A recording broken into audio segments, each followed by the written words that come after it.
the city of Paliputta, which is known as the Kusuma Kingdom, is like an ornament for the entire earth. Two nuns who were born into the Sakyan clan possessed good qualities as they were living in that city. One of those nuns was named Isidasi. The second one was named Bodhi. Both were very virtuous. Both delighted in meditation and had memorized the Buddha's teaching well. They had shaken off their defilements. One day, they went on their alms round and had their meal. After washing their bowls, they sat happily in a secluded place. On that occasion, this conversation took place. Noble Isidasi, you are gorgeous, and you are still in the prime of your youth. What fault did you see in the household life that made you become a nun? Asked in this way, in a secluded place, Isidasi, who was skillful in the teaching of the Dhamma, replied, Then, Bodhi, listen to how I became a nun. My father was a wealthy merchant in the city Ujjaini. He was restrained by virtue. I was his only daughter, dear, charming, and beloved. Once, from the city of Saketa, a marriage was proposed to me from a high caste family. That man was also a wealthy merchant. My father gave me away to that family as their new daughter-in-law. From then on, every morning and evening, approaching my mother-in-law and father-in-law, I worshipped their feet. I obeyed every rule they commanded. Every time I saw my husband's sisters, brothers, and his other family members, I would immediately stand up and give them my seat. I satisfied them with food, drink, sweets, and anything they desired. I served them as best as I could. I attended to their every need. When my husband arrived, I would wash his feet. When I approached him, I always worshipped him, joined palms. Taking a comb, perfumes, jewelry, and a mirror, I myself adorned my husband as though I was a servant girl. I prepared the rice myself. I washed the dishes myself. I looked after my husband as a mother looks after her only son. Though I lived attending to every need of my husband and worked hard like a servant, organizing everything humbly, not being lazy and being virtuous, my husband would scold me angrily. He said to his mother and father, I will leave this house and go. I won't have anything to do with this family life together with Isidasi. Do not speak in this way, son. Isidasi is undoubtedly a smart and lucky wife. She has always been energetic and never lazy. This being the case, why are you displeased with Isidasi? Yes, she has done no harm to me, but I will not live with Isidasi. She is extremely boring. I have had enough of her. I will leave this house without telling any of you. Hearing his words, my father-in-law and mother-in-law asked me, What offense have you committed? Tell us truthfully what you have done. I haven't offended him at all.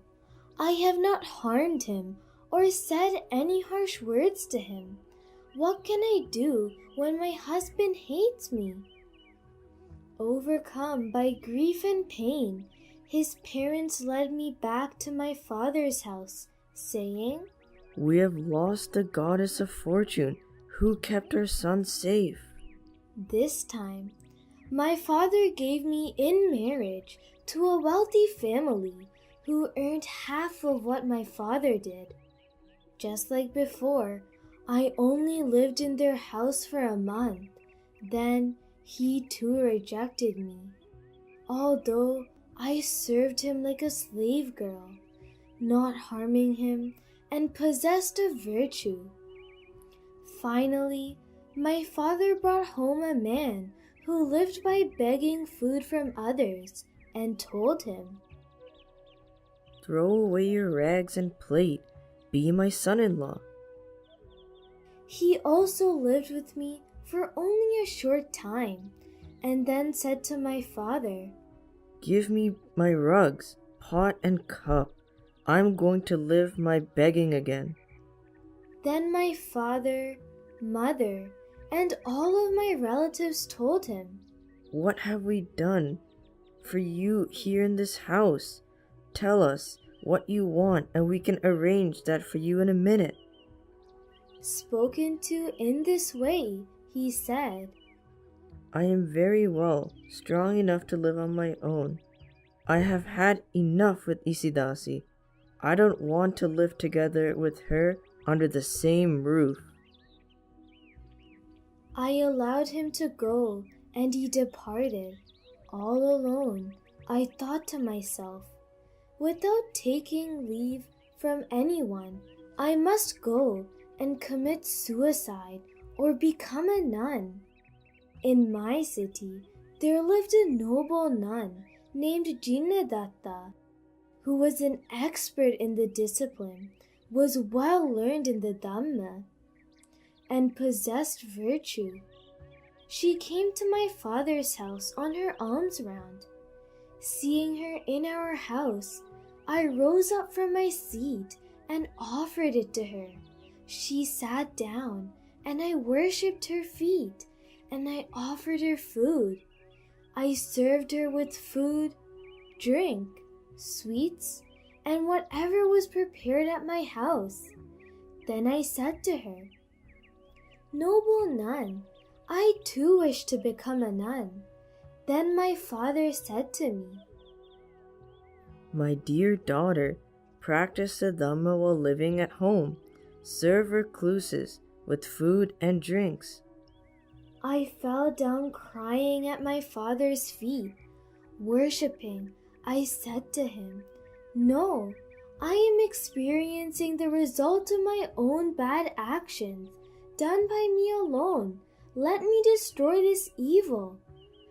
Then my father said to me, "The best of humans, the Buddha, attained the greatest goal, Nibbana. May you also attain the greatest goal, enlightenment, Nibbana." I worshipped my father, mother, and the community of my relatives. I became a nun. 7 days after becoming a nun, I attained the triple knowledge. I can recollect my last 7 births.